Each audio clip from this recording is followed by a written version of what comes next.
We're back. Or are we? This is a little bit of a weird one because we are technically wrapping up 2022, but it is 2023. But this is nothing new for us. We've done podcasts in this like weird little stretch before. But the way that I kind of classified this, Chris, just so I can let you know, is that I had this as the part 2 of our 2-part wrap up because we've never done a 2-parter wrap up in 2 separate videos. We had like that weird Wonder Woman 84 Soul wrap up that we did at the end of 2020. But I figured this would be like a good wrap up. You know, Nathaniel and I did hit Babylon on last week's podcast, and this week, in order to close out 2022 and get us into 2023, I've got Chris back, hopefully for the foreseeable future, in order to cover in what turned out to be one of the strangest sequel situations I think we could have ever run into, the sequel to one of our first couple of episodes that we did in our original 16-episode run back in 2019. This is the finale of our 4th season to wrap up 2022, going into 2023. Hard to believe that we're going to be in season 5, that this is the wrap up for season 4. Before we get into all of that, and we'll cover that once the credits roll, once we actually get into the show. Chris, happy to have you back on, man.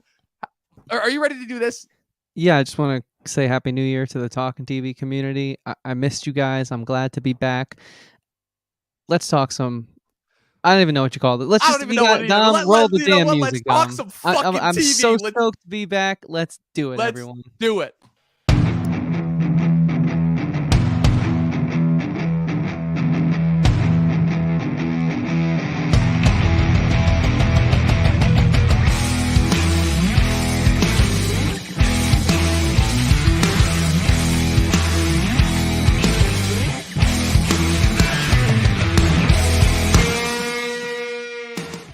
Oh man, it is good to be back. It's good to be back with the original Talkin TV duo after what felt like almost an entire year. Like, you came on like what? Like maybe 6 episodes total, like this entire year after what? Like April, March? Like, you were a busy guy. We've both been busy, a lot of changes, but 2022 turned out to be like, in a strange way, like the year that the little year that could, in a strange way. Like, I want to break all that down. Like, the episode, the title of this episode and the movie that we're talking about is Glass Onion, a Knives Out mystery, the long-awaited sequel to Knives Out that premiered what's called the weekend of Christmas, premiered on Christmas 2 days before Christmas Day. But I wanted to, that's just the precursor, right? Because we got Chris back, and so naturally we gotta get the audience in and have them figure out like what's going on with Chris's head. So I just wanted to start off and talk with you, Chris. How was your Christmas? How was your New Year's? What have you been up to just in your personal life? And then we can pundit some more about, like, you know, what 2022 as a year meant to us. Yeah, for sure. This past year, as Dom said, I wasn't on many podcasts after a certain date. First of all, I got hurt pretty bad in a car accident. We recovered. We are back stronger than ever. And then it was graduating college, and they always say that last semester, prepare to not sleep, prepare to barely eat, and prepare to like barely breathe. And it was so true. But now I'm on the other side of it all. I'm a graduated kid and looking for the future. I'm applying to jobs. Very thankful to have had a great college education experience. I feel like I got a lot out of it, and I'm glad that I can finally get back to something else I love, which is like this podcast and talking about movies with you, Dom, and I can't wait to catch up with, I'm sure, some of the guests we'll have on, some of the old friends. Other than that, man, you know, just trying to make the most of it while we're still young, just have fun, create, be consistent, do things that are meaningful, but also things that just make me happy. So if sometimes the two are the same, great, I'm on a Talkin TV podcast is what that means. But sometimes there's things that I'll just do that are just, hey, we're just doing it to keep the ball rolling, and we're at that point in life. But tonight, all we have to do is have a good time, because we're chatting about freaking the most insane, nonsensical thing that I've ever watched. Oh man, so naturally Netflix has to have put it out, because every time we talk about something that's completely nonsensical and there's absolutely no explicable reason for why it should be as successful or as good as it is, naturally it has to come from Netflix, because they're the only ones that are capable of doing that at this point, you know? Yeah, but you know, to get out of the catch up section, like, man, a lot's changed, but it's good to be back talking about Knives Out, because that was like one of the first podcasts we did, Dom. There's an infamous picture on our old Instagram that got hacked by some crypto guys. Still breaks my heart. We have this photo where we got these like big giant tickets to go see Knives Out. The reason why is because when we went to see it, it was an advanced screening. The movie wasn't set to open until the weekend later, and our theater was doing an advanced screening where it opened it the weekend before, where it went up against Frozen. How crazy is it that for Thanksgiving 2019, Frozen 2, the sequel to one of the biggest animated Disney movies at that time, and Knives Out, an original movie blows it out of the water. And this is only 2 years after The Last Jedi. That's how you know The Rise of Skywalker sucked. That movie was so bad it made everybody almost forget about The Last Jedi. Well, that's a whole nother Yeah, that's a podcast. different podcast. I I would, if the audience wants that podcast, it's on our channel somewhere. You have to dig back through video archives, but you can find that podcast. That's for sure. But no, you're right, Dom. This movie, this Knives Out phenomena, if you will, Yeah. has really become something that I never thought it would. It's so weird because it's like you wouldn't have expected it from you. Well, first of all, we just got to talk about Rian Johnson because you wouldn't have expected that a dude who has had a really interesting career. He hasn't actually directed that many movies. This movie's only like his 6th movie that he's directed. Like the first Knives Out was.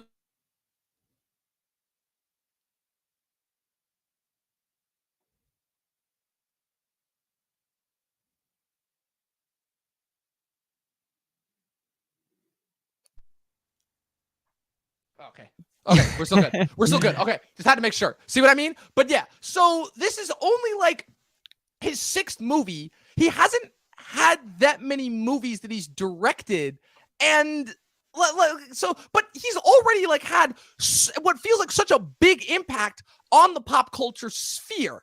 And so it's really confusing because like, so if you break down his filmography, right, he has this movie Brick that he does in 2005, gets wide release in 2006. It's a relatively small movie, you know, but it's the people who see it fucking love it. They go apeshit about it. Then he goes the opposite route because instead of doing like a relatively like mid-budget level movie with a lot of stars going right into a massively budgeted movie like what was the career trajectory, instead he takes some time off and he does another like weird small movie starring Adrian Brody and Mark Ruffalo, actually, in one of his earlier roles called The Brothers Bloom.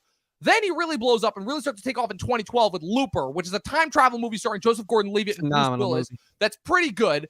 And then things really start going with The Last Jedi. But so he always has seemed to go back to the well of having these like murder mysteries slash thing, because every one of his movies that he's done outside of The Last Jedi has had this like mystery noir structure that's kind of building itself towards. I feel like Looper kind of also goes a little bit outside the well, but he's always kind of come back towards like this mystery in order to pull a phrase that I know you love, the mystery box of it. You know, he loves telling mysteries with a large, colorful cast of characters. He just wants to be the new Agatha Christie, you know? And now he's finally gotten that chance where Last Jedi gave him enough juice where a studio like Lionsgate was willing to take a risk on an original story from him because they knew that they could bounce it off of his name alone. And it was a massive success. You know, it worked out. Everything that worked out for them. You know, there was a big, splashy November drop. It was a big Thanksgiving movie. A lot of families could go out to see it. It wasn't like a crazy rated R or anything based off IP that anybody had to do any big research on. You know, it was just, again, come see this murder mystery from the director of the last Star Wars movie. And it worked, you know? It worked so well, in fact, that Netflix was willing to drop $400 million on him for the rights to 2 sequels, which you've talked ad nauseum about that. And like just how in the age of the pandemic, when everybody was just throwing money, when these streamers were just throwing money at everything, like this happened. So like, I talked enough about Rian Johnson. Talk about your relationship with sorry, Dirt B50 first been dropping these comments and these shits are crazy. Knives Out 2, A Way to Hate White Guys, Part 2, Knives Out 2, The Glass Feminism, Star Wars, The Last Feminist. Like, Derpy, I don't know who you are, but this stuff has been killing me. So thank you for those comments. And yeah, Chris, I just wanted your take on what's it called, on Knives Out, because you like that movie a lot more than I did when we watched it originally, if memory serves. I did like it. Yeah, I look back on it and I think it's just like kind of a movie that is not really made that much anymore. So I think that's why Knives Out, not that I think it's the best adaptation of that format, but it certainly was refreshing to see something, especially at the time, if it wasn't Tarantino or like a Scorsese film, it was superheroes. Like, you know, that was like in the era of The Last Irishman and Once Upon a Time in Hollywood. So we had something a little different, but it was by way of some great ones kind of playing to their similar bag, which is the greatest. I would listen. I'm not complaining about their similar bag. Don't think that's what I'm saying. Right. But it's like those were the only new sort of blockbusters or hits we were getting, was the people who were established already. It was interesting and refreshing to see not a newcomer director, but a newcomer film a newcomer franchise, I guess now, be born out of something that Right. wasn't a caped crusader. Does that make sense? It absolutely does, because it's Yeah. ironic that we got the Glass Onion sequel because we got another sequel to a massively budgeted original IP that is not based off any pre-existing IP. Also came out the exact same weekend as Glass Onion. That, of course, being Avatar: The Way of Water, which I don't know if you got a chance to see that yet, but I think there's a very interesting conversation to be had about that movie that I want to have with you. I had Eli on for that podcast. We got into a lot of good stuff, but like, I think there's an even bigger argument to be had there about how it's ironic that Cameron puts that movie out in the same year that arguably the whole Marvel bubble is finally starting to burst. Finally. And could this be a Seems return like to it. like, could this be a return to like some original big budget IP? Who knows? But for now, that seems to be the future. Another thing that this movie, that Glass Onion, in order to kind of transition into Glass Onion, had in common with Avatar 2 is that it's a sequel that's arguably better than the original, you know, because like, say what you will about the first one, but the first one I think still had some cliches and some things that kind of weighed it down and made it not as good as it could have been. Now, I'm not talking about Avatar in this case. I'm talking about Knives Out specifically. You know, Avatar, that's a whole different discussion. But in this case, like for me at least, I enjoyed my time with the sequel better in both cases. And what I mean by that is that I feel like the first one, I feel like that Ryan Johnson has a bad habit of trying to seem way smarter than he actually is. You know, what's it called? No one loved you, I guess, if you like The Last Jedi. Who hurt you? Yeah, that's too much. Listen, Oh my Derpy, God, Derpy's I going might not agree off with your right previous now. comments, the whole feminist stuff, but anyone's allowed here to, as long as they're respectful, That's voice an right. opinion. And We're I like gotta say, Elon man, Musk's Twitter. Everything goes now. you're a funny guy. You're a funny guy. I think really we'll get into who hurt me once we actually get into the Yeah. review of Glass Onion. So stick Yes. around, Derpy, if you want to know who hurt me. Absolutely. But yeah, so like I think the first one was kind of weighed down by a lot of like very generic cliches. I think Ryan Johnson, as I said, my big problem with him with almost all of his movies is that he always tries to be smarter than the audience, but like in a really annoying and like cliche way. Like I remember all the people that were like all the Twitter bombers that were going after Last Jedi when that came out. Like Johnson was just like egging them on to the point where it's like almost like making fun of the fan base. And like I get like him like just having his fun with Twitter trolls. I get that, but like it's the inability that most, again, Hollywood creatives have where they're unable to differentiate between the people who are like trying to give honest criticism versus the people who are just being trolls. And that is the thing that I see a lot of Hollywood people have, is that they just do not have the ability to differentiate between the two. You know, Dan Harmon and the Russo brothers seem to be the only people in Hollywood that are able to differentiate between the two. And Ryan Johnson is not one of them, unfortunately. And so the first one, I just felt like it was very, very obvious and on the nose with the statements that it was trying to make. I thought that the twist with the mystery, or rather the twist on the twist, I don't think was that original or inventive because it didn't actually add anything to the story. And I also think that the focus on one character, that being the Ana de Armas character, I think kind of took away from the brunt of the ensemble, which is a very, very talented ensemble. And they're reduced to mostly cloying bit parts. I can safely say that while this movie, Glass Onion, is still very much, I would say, equally as on the nose about its themes that it's trying to go for as the first one was, I will say that I don't think the focus on the one character, in this case, the Janelle Monáe character, is as obvious as it was with the Ana de Armas character, mostly because I think it's built to in a much more interesting way. I actually kind of like the ensemble more this time because there's less of them, so that each character can kind of get a little bit more of a focus. You can get more of them. Also, I think that the difference is that the first one kind of devolved into just Ana de Armas and Chris Evans, and then Daniel Craig just kind of run around like an idiot, like trying to catch up with everything. And in this one, it's much more so like about the group, about the ensemble, about how kind of they all factor into what kind of unfolds with this mystery. And also, just above all else, I think it's just funnier. I think it's funnier. I think the writing is sharper. I don't know if it's the Netflix budget or the fact that Ryan Johnson learned from the first one, but I just think it's a more well-done story. It's a more well-told story. And yeah, I just had way more fun with it this time around. I think also it helped that, like, instead of paying money to go and see it in the theater, I watched it at home on Netflix with my family on Christmas Day, which greatly decreased the level of tension or a level of expectation, I should say, that I had from it. I already didn't have that many expectations going into this one as I did in the first place. And yeah, I was very, very much surprised and very, very much appreciated where this movie went, even if it didn't, in hindsight, do a whole lot different than I thought that it did with the first one. But that's just my take. So I've talked enough. Chris, what are your thoughts on Glass Onion, a Knives Out mystery? I mean, it's well made for what it's going for. I think that there's a level here of, well, there's a balance that has clearly been struck. Yeah, it's a star-studded cast. That's kind of their bit now, it seems, and we're clearly keeping around. Oh my God, how do I forget who plays the detective? How am I Benoit forgetting his Blanc, name? Daniel Craig. They're clearly keeping around Detective Blanc. He's the central figure, which is great. I Right. actually like Daniel Craig in this role. I think it is very becoming of him. Um, but I think that they jumped off the deep end too quickly. Let's let's go with that. Okay. Not in the way that, because the central feel that was present in the first one that I loved so much, what I loved about the first one was, I wouldn't say it was an acting masterclass, but it certainly let the actors showcase their abilities. It gave them a lot, in my opinion, to work with. It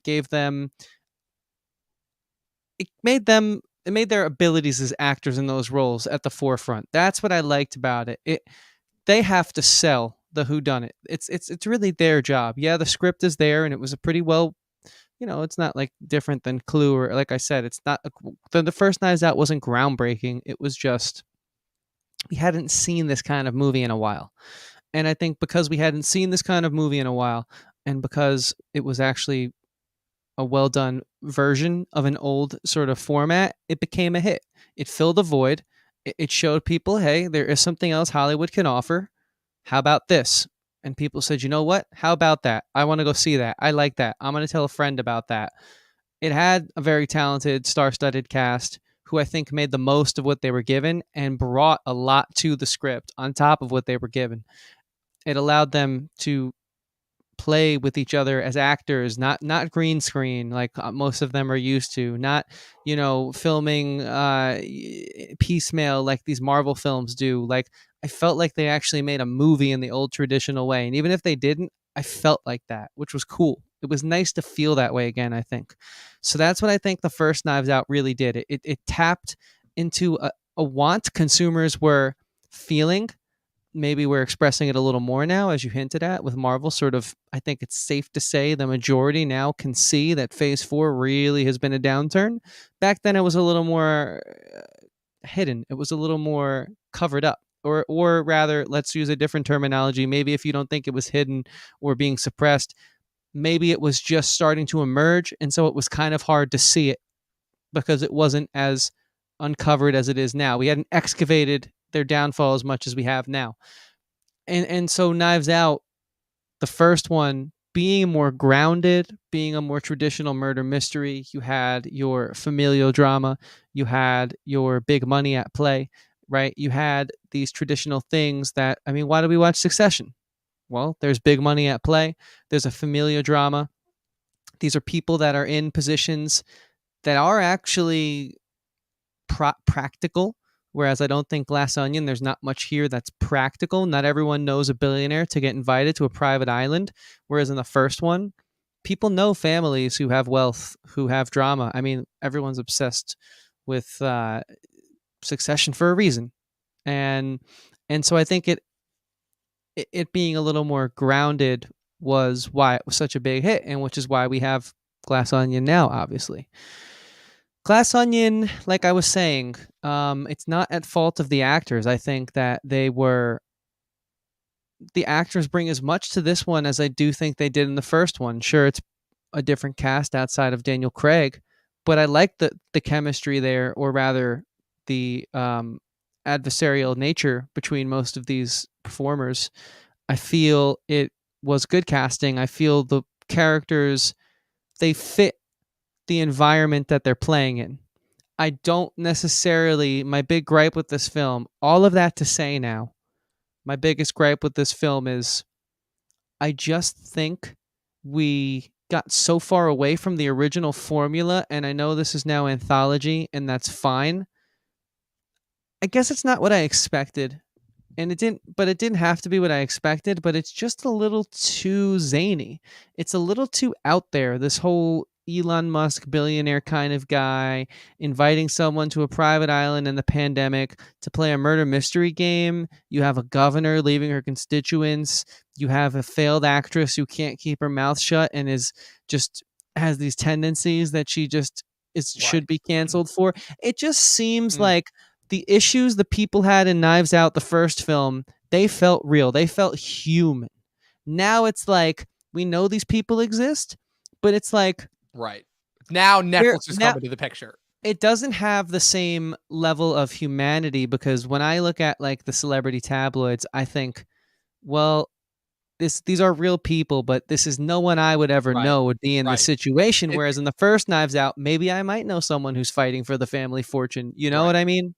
It's the Netflix and the artifice of it is what I'm getting from what you're saying. Why do Because you keep again, pinning Netflix on that? I'm I will curious. I will explain why. I will explain why because Netflix again has this fastidious thing that they always do, which is that we again the people who love their shit love their stuff, but nobody can ever look at any of the Netflix stuff that they put out now that people love and say that those remotely resemble human beings. You know, because again, it's content created by algorithm and dictated by people's watching habits, not by actual storytelling. You know, the first Knives Out is made by an actual movie studio that actually Lionsgate, right? That actually makes movies that are made by people for people. You know, Netflix again. Is there a single character in Cobra Kai that acts like a real human being aside from the legacy characters? Is there a single character in that Wednesday Addams show that acts like real human beings? No, there isn't, because again, Netflix does not make shows about human beings. Netflix is run by AI and makes robot characters that appear like human beings in order to appeal to mass marketability, and through a combination of memes, online trickery, and a bunch of other stuff that is really still confusing to us. This is what they do, and it makes me sound like an absolute crackpot lunatic. But this is the only explanation that I can come up with, because again, I get all of this, and I guess kind of the reason why I'm able to enjoy most of the stuff that I get from Netflix is because when Netflix works for me, it's because it's parody. But the reason why it works is because it's parody done by people that aren't quite in on the joke. If that makes any sense. Like, I feel like I finally come to this. I finally figured it out. I'm like, what is it about the Netflix stuff that I like? What is it about it? Almost, and I finally figured it out. I think I figured it out in the course of this conversation. Everything that I like from Netflix is a parody. It's a joke. Again, Cobra Kai is a parody. You know, all this Netflix is stuff. the joke. Netflix is the joke. And so, as a result, I'm able to not take anything that I'm watching seriously and have a good time. And what makes it even better is the fact that the Netflix producers, not the creatives involved, but the producers are still taking it so seriously, which is why they don't realize that what they're making is crap. And that's what makes it even funnier for us, the viewing audience, which again, I think going back to Glass Onion and why I like it better than the first one, I think that's where we seem to be on differing pages here, and why I like it better than the first one. The first one is taking itself too seriously. And at the end of the day, it's like Rian Johnson's intent is ultimately to make fun of these types of people.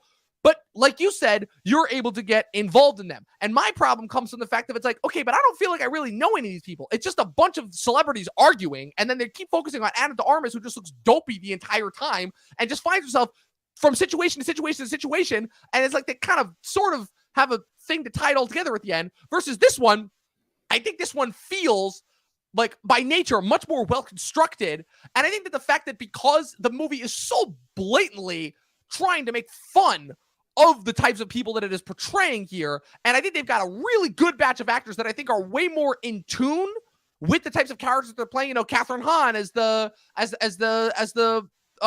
governor, and Leslie Odom Jr. as the scientist, and Kate Hudson as the failed actress, and Dave Bautista as the men's rights activist, which is so obviously poking fun at Andrew Tate. Like, talk about timely right there. Like, all that stuff is just so. It's one of the. It's so on the. It's kind of like Don't Look Up last year, where it's so blatantly on the nose that people are either going to really love it or really hate it. And in this case, very much like Don't Look Up last year, I really enjoyed it, because just kind of knowing that, I'm able to like put all of that extra stuff like aside, and I'm just able to enjoy the story for what it is. And I'm kind of like able to enjoy Daniel Craig essentially just giving commentary, because I finally realize now, because this is 2 movies in a row now where Daniel Craig's character is not really actually solving a mystery. I mean, like, he is, but the mystery that he's solving, it kind of already has a piece of it that's already been solved, and he's just kind of like walking the real main character, who in the last movie was Anna de Armas, and in this case was Janelle Monáe, towards the truth of the mystery. And he's essentially just like providing commentary on the ridiculousness of the situation that he's in. And I know a lot of people like that, when it's like kind of just like real world avatars just inserted into their stories, it's usually pretty hit or miss for me. In this case, it really worked because Daniel Craig in this movie, I was so much more entertained by him than I was in the first one, where half the time he wasn't even on. There was like a solid chunk of the first movie where Daniel Craig wasn't on screen at all. And this one, he's for the most part, he plays a much bigger and more important part. And so that's kind of my reasoning for why I'm able to enjoy it more. I don't know if any of the reasons that I just said made sense, but No, I see it. It seems like you're willing to accept the Netflix effect, whereas yes, I'm not. yes, Because I think I agree with Eric. I do give the edge to the first. While Craig is fun to watch them both, as Eric says, I just think for me, it's like these whodunit movies are already silly enough within themselves. So I don't think you need a billionaire with a private island with all the money in the world and the pandemic to escape and play a yeah, game. I just don't. To me, the sell for the first one was, how can we take this jokey Clue kind of film, this traditional format, this Agatha Christie style thing? How can we repackage that and add like a modern twist, but sell it to a wide audience? And I think this movie, in my opinion, want to be accessible, is one of the reasons why it was a little not hard to watch, because it was still fun. Like, don't think I right, didn't like this movie. I really enjoyed this movie. It was fun. It was cool. It's a good way to start the year, right? It was just a silly, hey, it's the holidays. I'm watching this. I just got done with the craziest semester of my life. A really interesting transitional year. Let's kick back and watch something that was fun. But if you're trying to build a respectable trilogy, and I think you are when you dump $450 million into two movies, this just isn't the way to do that. I'm never gonna get over Yeah, that number. That is me neither. ridiculous. So I just feel like maybe we're too in tune with the press, the movies press, and all that, right? Maybe it's just we're too connected as critics, but I just felt this was not what I was advertised Right. when they greenlit two more. I don't know. I think it's interesting. Well, I think it's interesting as far as because I feel like there haven't been a whole lot of people that have come out on either side of the aisle, because I feel like, again, another unfortunate side effect of the Netflix effect. The Netflix effect is they really hunker down on the whole here today, gone tomorrow thing. Whereas I feel like the first one had such a lasting impact because it did open in theaters. And it's like, how many things on Netflix do we talk about that had a lasting impact? I can think of 5 things off the top of my head. Movies, I should specify, not shows. Shows are a different story, but movies. How many Netflix movies off the top of your head can you think of that had a lasting impact? I can think of 5, and they all opened up in like roughly the same time period, So that's the other unfortunate side effect of Netflix as well, is they are all about quantity over quality. Even though all their stuff looks great because of the money that they're able to put. But here's my frustration. That's exactly what they're all about. But I thought we were turning a corner here with the amount of money that was put into this Knives Out franchise. I also thought we were turning a corner by the sole principle of picking up the Knives Out franchise, because, like I've been saying ad nauseum now, yes, it's a format we've seen before, but there was just some modicum of class to that first one, some modicum of, let's try to make a movie. Like, what does a movie feel like? Not a superhero movie, not a blockbuster. Do people remember what it's like to watch a movie? And that's what I thought we were getting 2 more greenlit of. And it just doesn't seem to be the case. Unfortunately, it's Netflix, so no, because Netflix, again, unless they are like giving all this money to a creator like a Scorsese or like a Noah Baumbach or like the infinite number of filmmakers that they've given a ton of money to, David Fincher in particular, I cannot wait for The Killer when that comes out. Unfortunately, they have shown that when it comes to their stuff that they produce in-house, it's like, no, that is unfortunately not at all the case. There is no class when it comes to this stuff, even with the amount of money that they funnel into this thing. And the other thing too, because this also goes back to Rian Johnson as well, because you can make an argument that Johnson is one of the massive creators that they kind of let do whatever they want, which again, I think is the case here. I don't think Johnson ever had any intention of returning to this for sequels, At least I don't think. I got to do some research on it. He said, I saw a quote. He said that he was always open to the idea, and it all depended on if Craig would come back. Okay. Got it. Now Netflix offered the bag of all bags. Offered the bag of all bags, as they keep saying. But I want to go back to my original thing I said there. It seemed like you agreed, but I'd like for you to elaborate on it more. Like what I was expecting versus what I got. Do you think my were my expectations once we heard we were getting 2 more Knives Out? I mean, are they so off base that I should be like, do you think my confusion right now is warranted or what? Well, it's interesting because again, I have to take your whole thing and expectations of what you were expecting from this movie out of it and separate it from mine, because again, mine were, again, it seems like the total polar opposite of yours. You really enjoyed the first one. I thought the first one was just kind of okay to mid. I didn't love it. I didn't hate it. I didn't even really expect anything going into the sequel. I didn't even know that we were getting a sequel that was officially confirmed until the news press release happened. Once the what's it called?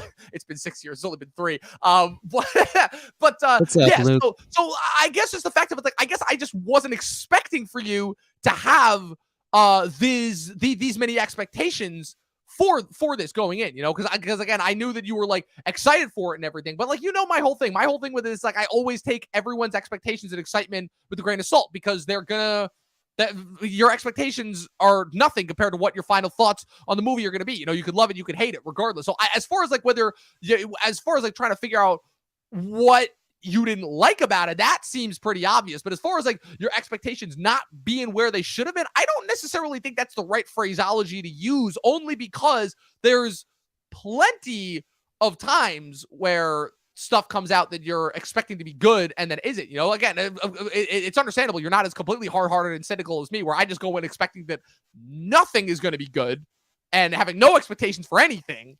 And then when I'm surprised, in such a syndication. So let me ask you this: like, why did you want to cover this film? I know it just came out and it's popular, but like, I mean, do you want me to give you the BS answer, or do you want me to give you like the honest? The honest answer is because we had a slot to fill for the podcast and we needed to talk about stuff, and I wanted to talk about this movie in general. And this was like one of the few big movies that I wanted to hit before the end of the year. But just as far as like what this movie's Oscars chances are going to be, because there is another caveat to this as well, in that I'm actually really interested. This movie has Oscar chances? Absolutely.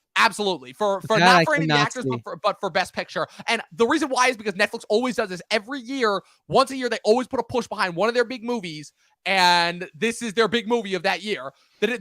Now, as far as whether it's going to get in, that'll be a different story, because again, there's a lot of other industry stuff that's going on behind the scenes of this movie that also greatly affect this. But as of right now, just with the amount of money that Netflix put into it and the fact that there really haven't been that many other big ticket Netflix movies that have been released this year. I mean, everything that's come out from them this year has mostly been either mid to bad. You had movies like Spiderhead and The Gray Man and movies like that, but like none of those movies are getting nominated for Oscars. You didn't really have any big name acclaimed so by awards nature of the directors machine, coming they out. need By to nature have of an the Oscar machine, film. yeah, because Netflix always does this every year, because they're maybe some previous efforts fell short, so this one is the next respectable man up, in other words. The problem is that they always have their movies, like a Marriage Story, like an Irishman, like a Roma, that always get a ton of Oscar nominations, then get one if no wins, and Netflix, even though they claim to be the counterculture in Hollywood, are still trying to impress the Hollywood bigwigs, and the Oscars have made it clear more than enough times that they do not like Netflix, they do not respect Netflix, they do not like what Netflix has done to the industry, so I mean, so there was always in this weird push-pull back and forth where they need to nominate the movies for ratings, but they hate Netflix and everything that they stand for. So it's always this weird push-pull back and forth that we find themselves in. And Netflix always has that one big ticket movie that they try to put other coins behind. And just by process of elimination, there's nothing else that they really have this year.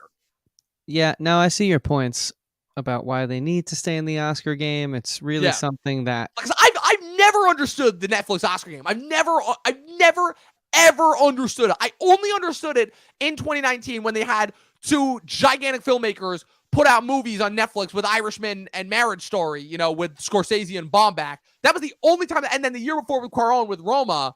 But even then it was kind of whatever. Like, I have never understood why Netflix has always tried to make this big push into Oscars. I never have. That's always probably just like some industry bigwig stuff that just like, I'm like, yeah, I don't. But I mean, for this to be an Oscar considered movie, they're just making themselves a laughing stock. Yeah, but how is that any different than what they already were? They have been a laughing stock. Well, I mean, Roma was a respectable Oscar film. Sure, but again, like, Roma could have just as easily been bought by A24 or any one of the other movies, But it wasn't. They've put something respectable up in the past, is what I'm trying to say. Sure, but compare that to their overall mission statement and compare that to the vast overall, like, one exception. it's funny. I always hear about this thing like, oh, that's the exception, not the rule. Well, unfortunately, I've heard another thing that also goes with that, which is that the exception proves the rule. All these movies that would have come out from them that we love from them, those are exceptions. They're always exceptions. They're never the rule, as we have come to learn. And if anything, they have, if anything, proved the rule, because everything else that we've gotten from them has been complete crap.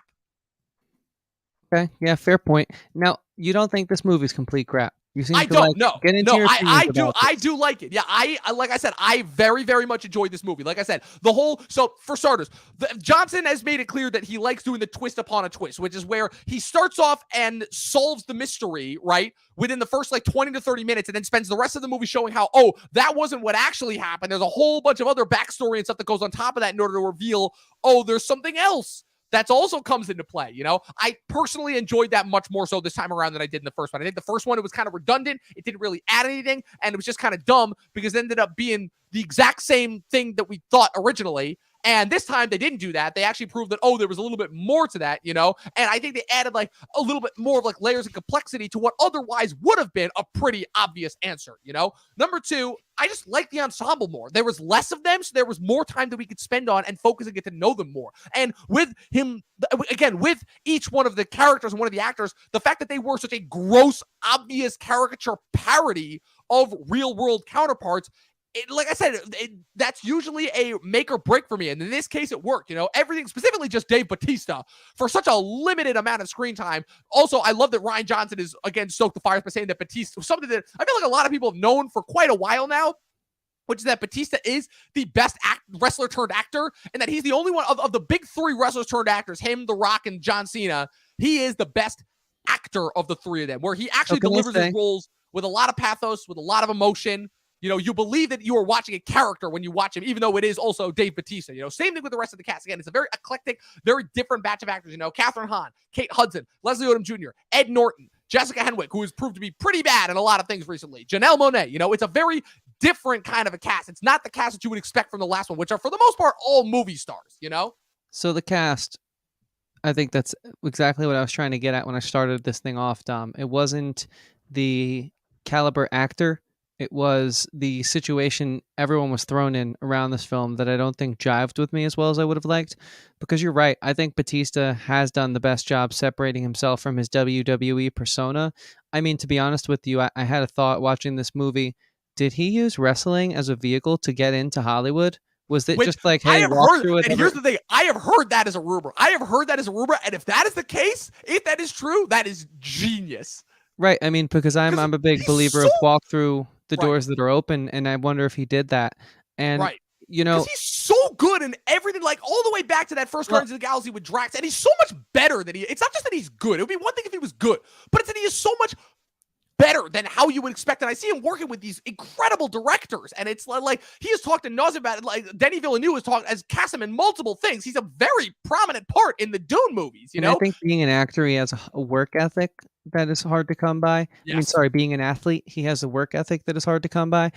And I will say this much, the reason why I think the acting is still just as top tier as it was in the first film, and I do think the first film, the acting was a showcase for sure of all those talented individuals in that first film, because he's given such a character that it's just, it's a human, and it's hard to believe it's a human because you hate to believe someone's so heinous and disgusting, but you need to believe that if you're watching in the movie. So his ability to sell that is just, I mean, that's acting. You're the one in acting school. Am I wrong?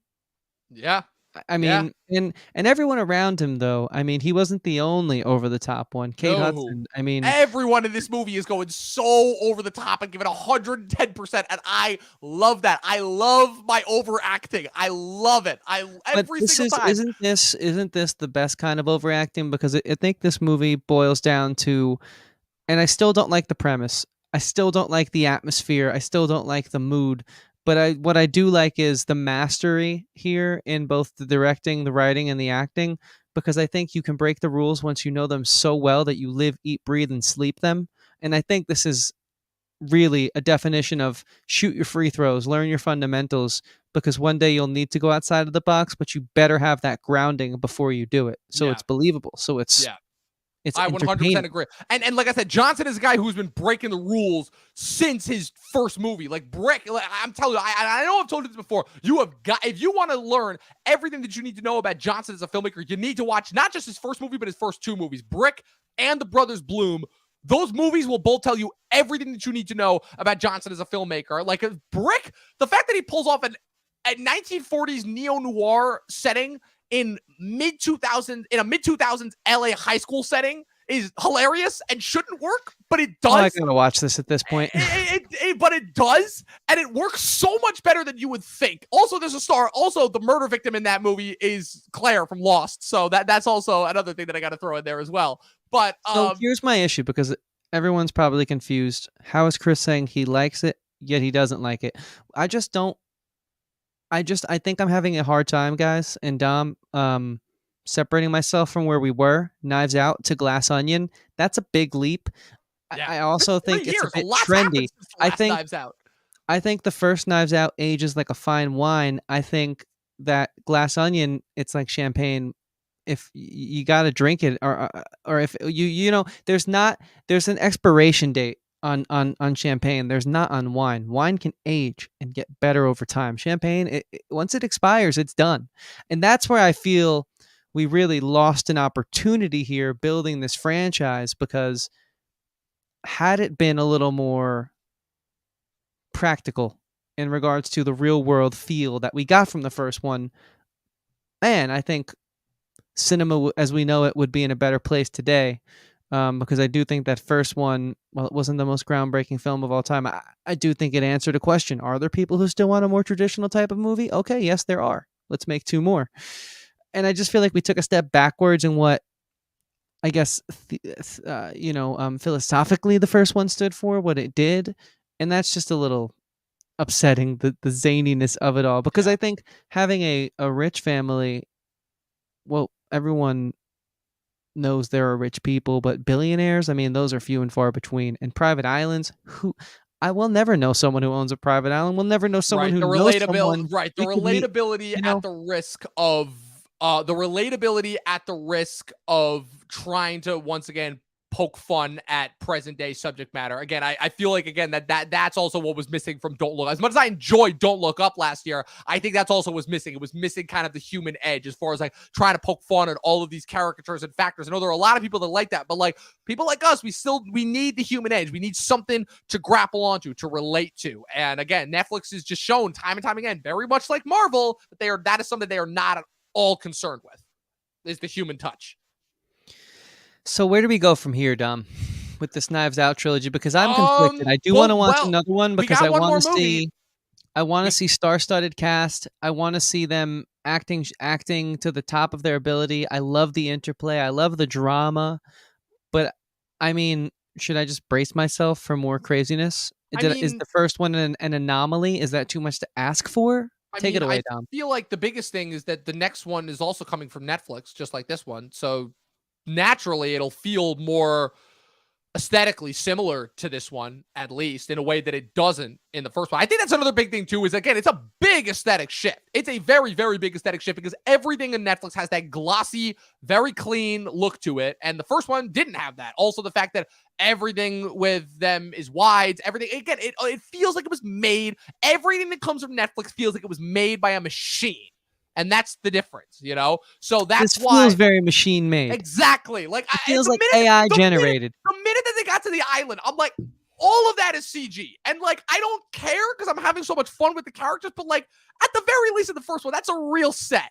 And like, there's something that comes from that, And I'm like, I'm never once under the pretense that anything that I'm watching is not artificial in this movie, And like I said, and again, I can go along with it because that's part of it. The artifice is part of the storytelling. That's, again, the only time the Netflix stuff works for me is when they use the artifice to their advantage, Because everything from them looks way too clean. So as far as going into the third one and like what you can expect from it, probably something along the same lines, except it's going to be like 2 or 3 years later. So it'll probably be trying to capitalize on and make fun of a whole bunch of stuff that'll have happened between now and 2024, whenever this one comes out, Also, I'm going to find it really funny if Netflix keeps putting these movies out right around when the Avatar movies come out, because Avatar 3, whatever the subtitle for that one is going to be, is also set to release in December of 2024. So if this one comes out at that same time, I'm just going to lose it, because I'm like, wow, Netflix, now you're really showing your hand. On top of the fact that this is already like the worst year that Netflix and all the streamers have had, because Wall Street completely turned on Hollywood after after the whole streaming wave. All of the studio stocks are in the toilet. Warner Brothers' new CEO is just demolishing everything previously. Disney is The axe of Zaslav. Disney fired their CEO Chapek in the middle of the night on a Sunday to bring back Bob Iger, because that's how badly things were going on. Like that's the thing that we also have to talk about as well. Is this not only reflects Netflix, this reflects Hollywood as well. Hollywood is going through a big shift right now, hopefully towards the better, because I've been watching a lot of interviews with stuff that, again, there are apparently a lot more people in Hollywood that are on our side that are very, very sick of the direction that a lot of content that's come out previously has gone, and they want to make a shift back towards not necessarily the way things were, but again, movies like Top Gun, movies like Avatar coming out, being the big box office draws that they are, showing that movies can still succeed at the box office. They just have to be good, which is something that Hollywood seems to have forgotten the last couple of years. Now that the Marvel bubble finally seems to have burst, now that 2022 was like probably the worst year reviews-wise that Marvel has had yet. The fact that DC is finally, after years of false promises, finally seeming like they're going to shift towards, a more popular direction. Star Wars is officially doubling down. I would say that even after a little bit of a rough start, Star Wars had a pretty good second half of the year. And overall, like I said, I wanted to kind of take these last 15 minutes. But real quick, what are your final thoughts and star rating on Glass Onion? Because I want to take these last 15 minutes and kind of talk about like the state of Hollywood and where it's at and what we can potentially look forward to going into 2023. You're muted. You muted, yeah. Sorry, fellas. Rusty. I think real quick thoughts. It was fun. I enjoyed it. It was nice to watch a movie from the comfort of my home. That's always a big bonus. But I gotta say, it's nothing that I'm gonna rewatch like I did the first one. The acting showcase was there, but that was really about it. It didn't have that same soul, that same, I don't know, that same grassroots feel the first one had. I know it was a very Hollywood movie the first one had, but it harkened back to the days of old, and I liked that. So it's a 3. It's not bad. It's not great. It's an installment in a franchise that we'll see where it goes. Yeah, for me, I gave it a 4 because I very, very much enjoyed my time with it. But overall, yeah, I agree with a lot of your sentiments. Like I said, it was fun. It was a sequel. I liked it more than the first one because of, again, my problems with the story with the first one. But as far as, like, again, the cultural impact that this thing is going to have, other than the fact that, okay, it's cool that there's a new original franchise that's not based off of pre-existing IP, something that kind of exists outside of the Marvel, DC, Star Wars bubble that we've kind of been stuck in these last couple of years. That's the thing that excites me, is the fact that, again, between Dune last year, Avatar, now this, there are seeming like there are going to be other franchises, other non-IP based franchise that are original ideas that people can grasp onto. That to me is my big takeaway as far as what I can look forward to going forward, as opposed to just being more of the same. Because again, it's like, as much as we can praise the individual stuff that comes from the bubble, we all know it's within the bubble. And I'm so glad that the bubble is bursting, and we're still going to get stuff from Marvel, and we're still going to get TV shows from Star Wars, and we're hopefully going to get some brand new stuff from DC now that James Gunn is supposedly wiping the slate clean. I'm very, very much so in favor of where Hollywood is going, and that's kind of what I wanted to talk about. I know you kind of been AWOL and absent a little bit these last couple months, but I wanted to get your take on kind of like the last couple months of Hollywood and where we've been going, because I think that after probably the worst summer, which sounds crazy considering that we're following up 2 summers worth of COVID, but after a summer where we got like 5 movies, it feels like, total, and like almost all of them are misses. We had Multiverse of Madness, Top Gun, which then just demolished the entire summer, Love and Thunder, Nope, which is now all of a sudden seeing like kind of like a new career resurgence, Bullet Train at the end of the summer, and like 1 or 2 others that I can never freaking remember, like, to going into one of the best falls that we've had in a while. Like, for a while, there was like what felt like 2 or 3 months where it just felt like every movie was just delivering in a way that I was not expecting. I feel like it was after Halloween and Black Adam. Once Banshees of Inisherin came out, that's when it's like, oh my God, like Hollywood just not let up. Like Banshees of Inisherin, The Menu, Wakanda Forever was actually surprisingly good. Violent Night, The Whale, all these movies that we were just reviewing back to back in a row. And I'm like, where the hell hell did these come from? And why were we not getting these old this year? Tar, and but I'll tell you what I've liked about 2022. Yes, for the most part, all the big movies were disappointing. I famously have made it a statement that I was not as big a fan of Top Gun. As much as I enjoyed the Batman, the Batman was still not one of my favorites of the year. We'll see if that ends up making it into the top 10 though. But I didn't, as much as I enjoyed the movie, I didn't love it the way that everybody else did. But the thing about 2022 that gave me promise going into 2023 is the fact that this is the first year since 2019, I would say, where we're finally sort of out of the COVID panic.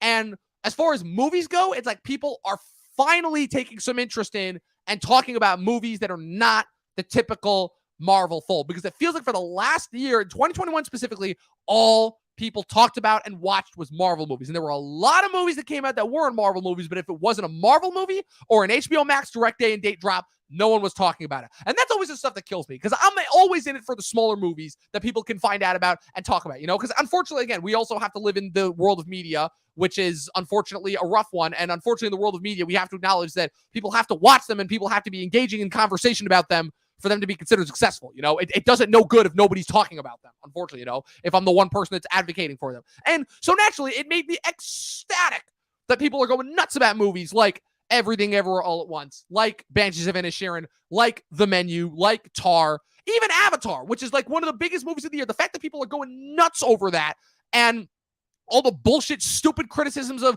it being a white savior movie and all that nonsense that the last 13 years have been saying about movies, it made me ecstatic that as many people were still excited and wanted to go and see that. It made me thrilled. I have never been more excited for the future of movies than I am now, So I just wanted to get your take on that, Still muted. You're right. It's a good time. I feel like we are, it's like you said earlier, there's like a lot more Hollywood insiders than we might think that feel the same way that we do. And hopefully this is insinuatory of a changing of the guard. And if insinuatory is a word, then I'm right on the money with what I just said, because I think it's all valid and holds water. It's really kind of like a very liquid time. Where will we flow? How will the tides shift and move? Yes. As far as missing a decent portion of this year, I don't feel like I missed much. You've given me the spark notes of what to catch up on. I'm working my way through it. Not much of it has been absolutely great. Some of it has. I look forward to a brighter future, though. I feel like that's something that's been on the horizon for a while. I think we needed to sort of get hit with for lack of a better word, with some of the smog and the sludge for a little while. We had to sift through it because we realized, okay, She-Hulk. Yeah, I'm not really that excited about this Disney Plus TV show. Why is that? Maybe because the last few were formulaic and not great. Maybe because the last 10 years of my life were formulaic and not that great. I don't know. But all I know is that since Endgame, I'm starting to notice the formula because it's not working. At least the formula worked before, so I was comfortably numb. Now I'm not so comfortably numb. I find myself complaining when I talk about Marvel more, whereas before it used to be invite everyone over to watch all of the films in chronology before the next one comes out. Now it's like, I guess I'll go. It's Friday night, right? It gives me something to do. I feel like you're hearing more of that outside of this. Yes. In the real world. Yes, absolutely. And people are starting to get sick of it, and they're showing it with their dollars because, again, I hate to say it because it wasn't the only movie that made money this year, but the fact that Top Gun is the biggest movie seemingly in our lifetime, apparently, which I still don't know how that's possible, but because, again, I have my own gripes with Top Gun. Well, your lifetime. I'm a Titanic kid. Yeah, well, I was born that year. What are you talking about? What's it called? And Endgame tops Titanic and Avatar. So I know, I was kidding. I didn't know why you said that. I know. But yeah. So that's kind of where I'm at. Again, a couple years of crap, couple years of COVID fueled stuff, a lot of years on TV. But I can say this though, 2022, crappy of a year for movies as it was, man, this might be the best fucking year for TV ever. And I cannot wait for you guys to catch up on that for our top 10 list that we're coming out with at the end of January. Podcast. That's a different podcast for a different day, but we will be coming back. Like I said, January tradition is what always goes. You got a couple of sparse topics. Eli and I think, are going to be going live at some point next week for just a bonus one to talk about that Netflix show Kaleidoscope, but just because that's another interesting experiment that Netflix is doing, and I'm always in favor of when they do that. But we will be returning in 2 weeks in order to officially kick off season 5 with Last of Us. We'll be going live as soon as that premieres. as soon as that premiere goes up on January 15th. That'll probably be a later one because that's going to be a long premiere. But we'll be going live as soon as that one's done, and then we'll be ending January, same as we always do with our top 10 favorite TV shows and movies. I don't understand why all these critics are always in a rush to get their lists out by the end of December instead of waiting to the end of January. But I'm just realizing now that makes sense because they get to see a whole bunch of movies in advance because they get critic screeners passes and all the other things that they get for being good little shills and propping up a bunch of crap as opposed to us Onyx hardworking critics, hardworking working class critics who operate outside the system. But yeah, that is what we have planned for January, and we have a whole bunch of more fun stuff planned for you guys for the coming months in February and beyond. This is the end of season 4, onward to season 5, Chris. One more year, and then we'll officially be at the halfway point of our 12 seasons in a short film. It's kind of crazy that we made it this far, but I'm excited. I'm very, very excited to see what is on the horizon. So where can the good people follow you on the interwebs? We're back. It's official. Talkin' TV season 5 is about to begin. I look forward to exploring this realm further this year with you guys and our audience, Dom. It's going to be a great time. Thank you, Eric. Thank you, Luke, and everyone else for joining as usual. You can find me at Christian Evanko anywhere that matters. I've actually been posting a video to YouTube every day that's been going really well on my personal YouTube, which is at Christian Evanko. It's a music channel, so if you're interested in some songs, I do covers of classic songs that I love, modern pop songs, and my own original music. Check it out, as well as check out our shorts feed. We post a video every day here, of course. I don't know if you guys knew that or not. I don't know how shorts quite pop up for you guys, but yeah, check out my personal at Christian Evanko. Of course, thank you guys for continuing to support us, and please follow my good co-host and partner in crime, Dom.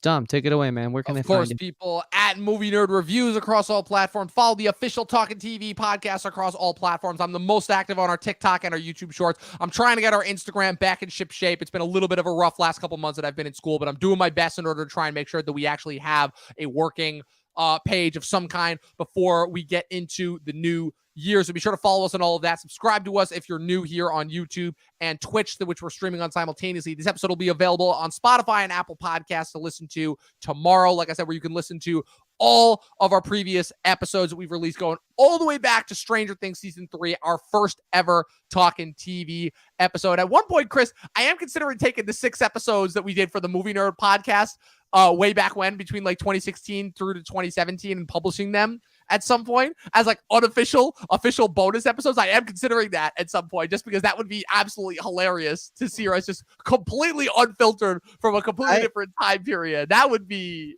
something else, some completely outdated episodes for sure, but like just to see it, because I still have them. I haven't gotten rid of them. I'm gonna have to listen to those. Let me listen to those and we'll talk about it in the closed door meetings. They're still on my old channel. They're still on my old channel, Movie Nerd Reviews. Okay. I have not taken it down. It is still a thing that is out there. But like I said, that's where you guys can follow all of us and all the stuff that we've going on. It's been all that being said, it's been a great 2022. But I'm glad that it's over, and I'm ready to move on to bigger and better things in 2023. And as always, people, I've got the same sign off as I always do. 12 seasons in a short film, and watch more fucking movies.